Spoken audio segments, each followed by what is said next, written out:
Olá, RPCA! Hoje, segunda-feira, 21 de maio de 2012. Estamos lendo a Bíblia juntos há 99 dias. E agora, depois de 2 semanas de revisão, depois da gincana, nós vamos retomar os vídeos e a leitura bíblica, iniciando agora a leitura de 2 aos Coríntios, e hoje leremos o seu capítulo de número 1. É muito importante entender o contexto de 2 aos Coríntios para compreender a sua mensagem. Então nós vamos lembrar um pouco da relação de Paulo com os irmãos de Corinto. Nós sabemos que Paulo fundou a igreja de Corinto na sua segunda viagem missionária. E então, lá em Corinto, ele trabalhou por 1 ano e meio fazendo tendas com Áquila, Priscila, não foi sustentado pela igreja de Corinto. E então, ele deixa Corinto, navega até Éfeso, onde Áquila e Priscila ficam, e ele volta para Antioquia, que era a igreja que sempre o mandou, o seu ponto de partida para as viagens missionárias. Ele, logo em seguida, vai iniciar a terceira viagem missionária, passa pela região da Galácia, as igrejas que ele havia fundado na primeira viagem, e estaciona em Éfeso, onde ele vai ficar 3 anos. Lá de Éfeso, Paulo vai receber notícias de Corinto. Estéfanas, Fortunato e Acaico, aqueles 3 irmãos, levam notícias de gente da casa de Cloe, levam uma lista de perguntas e entregam isso a Paulo em Éfeso. Paulo tem lá também o irmão Sóstenes, que era um líder da igreja em Corinto, e ele, informado de muitas coisas, escreve a primeira carta bíblica para a igreja de Corinto. Nós sabemos que, na verdade, essa primeira carta aos Coríntios nem era a primeira, porque em 1 Coríntios capítulo 5, verso 9, Paulo está dizendo assim: já em carta vos escrevi que não vos associasseis com os impuros.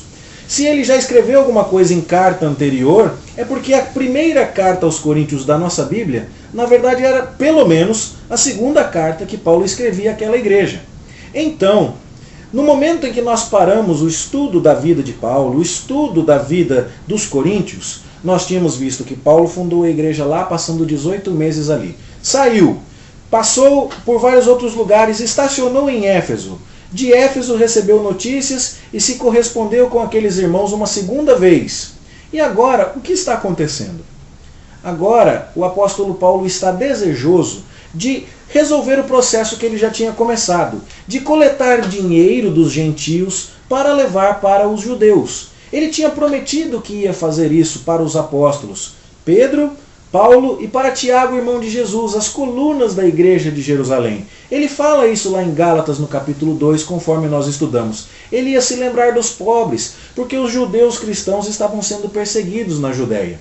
E o que ele fez quando escreveu a primeira carta bíblica de Coríntios, aos Coríntios? No capítulo 16 ele diz: quanto à coleta para os santos, façam também como eu mandei às igrejas da Galácia. E ele diz: quando eu chegar aí, eu vou pegar as dádivas de vocês para levar até Jerusalém. Paulo tinha mandado os coríntios separarem algum dinheiro para socorrer os cristãos judeus da Judéia. Só que isso não aconteceu bem do jeito que Paulo tinha planejado, e como ele até menciona aqui em 1 Coríntios capítulo 16. Por quê? Porque essa primeira visita em que Paulo fundou a igreja, 18 meses, essa primeira ordem, juntem dinheiro porque eu vou levar para a Judéia, isso seria consumado num processo em que Paulo voltaria lá, seria enviado por aqueles irmãos até a Macedônia, lá para cima, Tessalônica, Filipos, recolheria todo o dinheiro e de Corinto, recolhendo o resto do dinheiro, ia para a Judéia. Esse era o plano de Paulo, conforme Paulo nos explica a partir de 2 aos Coríntios 1, do verso 15 em diante. Mas não foi isso que Paulo conseguiu fazer. Porque quando Paulo vai escrever 2 aos Coríntios, ele ainda não tinha ido levar o dinheiro para a Judéia, e ele já tinha aparecido lá em Corinto uma segunda vez. Agora ele estava para ir para lá pela terceira vez. Que viagem foi essa? Essa segunda viagem? A Bíblia não conta. Mas nós sabemos que era a terceira visita porque em 2 aos Coríntios capítulo 12, verso 14, Paulo diz assim: eis que pela terceira vez estou pronto a ir ter convosco.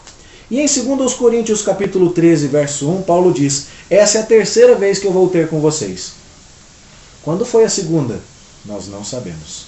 O que nós podemos concluir lendo o texto bíblico, em 2 aos Coríntios 13, 2, é que na segunda vez em que Paulo esteve lá, ele teve que confrontar pessoas que estavam em pecado.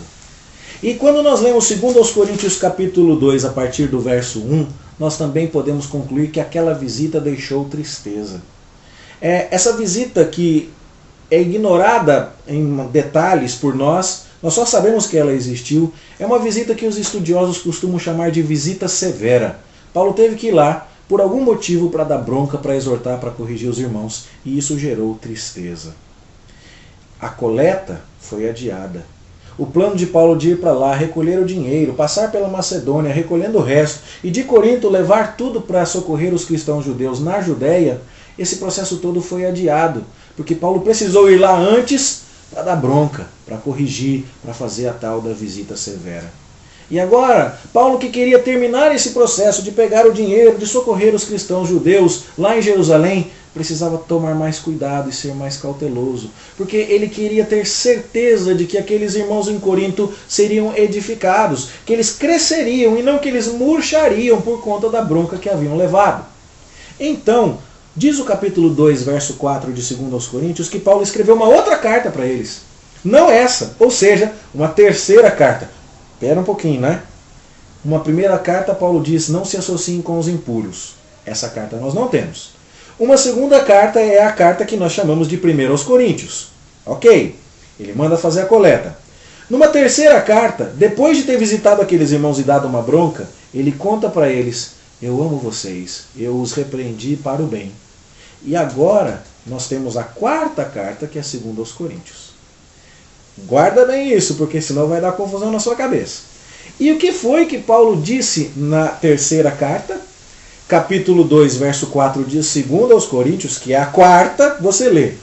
No meio de muitos sofrimentos e angústias de coração eu vos escrevi, com muitas lágrimas, para que vocês não ficassem entristecidos, mas para que conhecessem o amor que eu consagro a vocês em grande medida. Paulo queria que aqueles irmãos soubessem que ele deu bronca porque ele ama, porque ele precisava corrigir, porque ele precisava preparar a igreja para ser conforme a imagem do Senhor Jesus. Quem foi que mandou a carta?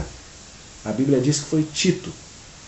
E como foi que Paulo bolou as coisas para mandar uma carta dizendo que amava aqueles irmãos e ainda assim organizar a sua vida de tal forma que depois disso ele passasse lá e pegasse o dinheiro e levasse para a Judéia? A gente entende, lendo a partir do capítulo 1, verso 15, que Paulo vai mandar Tito e que ele vai, ao invés de ir de Éfeso direto para Corinto, ele vai fazer um caminho mais comprido, ele vai passar pela Macedônia primeiro. E aí o Tito, depois de ter entregue a carta amorosa, vai se encontrar com ele no meio do caminho, para dar o relatório. E daí então, dependendo do que acontecer, Paulo decide o que vai fazer. E então nós temos esta segunda carta. Paulo mandou Tito, mas o Tito demorou para se encontrar com ele. E aquilo deu uma agonia em Paulo.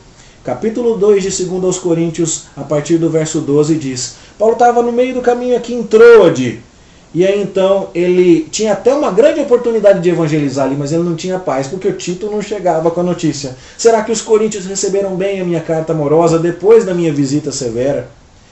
Nós vamos saber o que aconteceu lá no capítulo 7, no verso 5 em diante. Quando Paulo está lá na Macedônia, talvez em Filipos, talvez em Tessalônica, chega Tito finalmente. Paulo estava todo quebrado, cheio de perseguição, cheio de tribulação, com lutas por fora e lutas por dentro, lutas emocionais. Mas Tito chega para consolá-lo e dizer: Paulo, os irmãos acolheram bem a sua carta. As coisas estão em paz. Embora haja gente lá que anda dizendo assim, não dá para confiar em Paulo, ele mudou o plano. Ele não disse que ia fazer de um jeito, agora está fazendo de outro. Esse cara não é digno de confiança. E então Paulo vai escrever lá da Macedônia, antes de terminar a viagem e chegar em Corinto, ele já escreve essa carta para dizer algumas coisas. Ele vai dizer, entre outras coisas, do seu conforto em saber que aqueles irmãos entenderam que Paulo o amava. Ele vai dar instruções adicionais sobre as ofertas, nos capítulos 8 e 9. Como era para recolher aquele dinheiro para socorrer a Judéia. E ele vai dar uma severa repreensão a todos aqueles que estão questionando a sua autoridade como apóstolo, que, embora não sejam maioria, não sejam totalidade na igreja de Corinto, existem ali.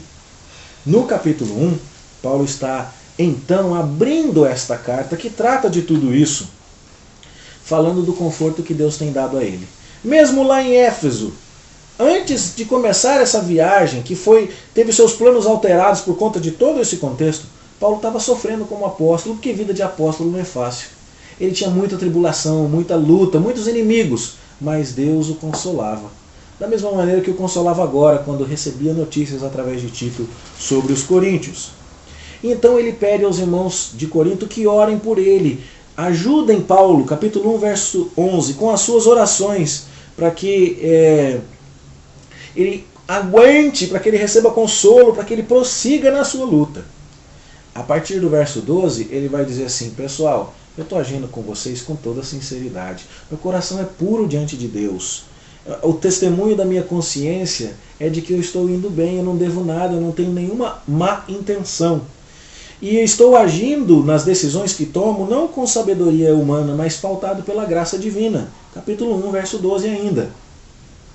E então, Paulo explica por que mudou os seus planos a partir do versículo 15 e vai dizer assim: eu não agi com leviandade. Capítulo 1, verso 17. Eu não estou tomando decisões ou fazendo as minhas deliberações segundo a carne. A minha palavra não é sim e não ao mesmo tempo. Até porque o Jesus que eu preguei a vocês não é de sim e não.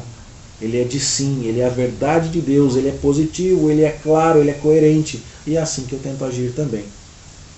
No verso 23, Paulo chega a invocar Deus por sua testemunha de que ele está falando a verdade e de que ele mudou de planos tão somente para poupar os irmãos de Corinto, para dar a eles tempo de absorver a sua exortação e para que as coisas fossem encaminhadas de modo amoroso, de modo pacífico. Que luta! Que luta! Querendo fazer o bem para os crentes da Judéia, querendo corrigir os crentes de Corinto, mostrando amor por todos, sofrendo oposição, acusação de que ele é duas caras, que ele é duas palavras, acusação até mesmo de que ele é interesseiro, de que essa coleta é para ele ficar com dinheiro para ele. Ai, ai, ai, tem isso escrito aqui com certeza. Capítulo 12, verso 14, ele tem que dizer assim: eu não vou atrás dos seus bens, mas eu procuro vocês. E Paulo não desiste. Mesmo diante de tantas oposições, ele está aqui, falando sobre as suas lutas. E não por acaso esta é a carta em que Paulo mais conta para a gente da sua vida, das suas perseguições, dos seus açoites. Ele vai dar uma lista de açoites aqui, que ele foi açoitado 5 vezes. A gente não sabe quando foram essas 5 vezes. A gente sabe de algumas, mas a gente fica então descobrindo que ele já tinha sofrido muito mais do que a gente tem conhecimento pelas páginas da Escritura. Esta, portanto, é uma das cartas mais autobiográficas de Paulo, que nos ajuda a entender o custo da liderança, o custo do chamado, o quanto importa sofrer pelo nome de Deus e o quanto é importante, meus irmãos, que saibamos vencer a oposição, que saibamos vencer o desânimo, que tenhamos coragem para exortar, para viver com amor pelos irmãos, ainda que isso tenha custos. Paulo não desistiu, e eu e você também não devemos desistir.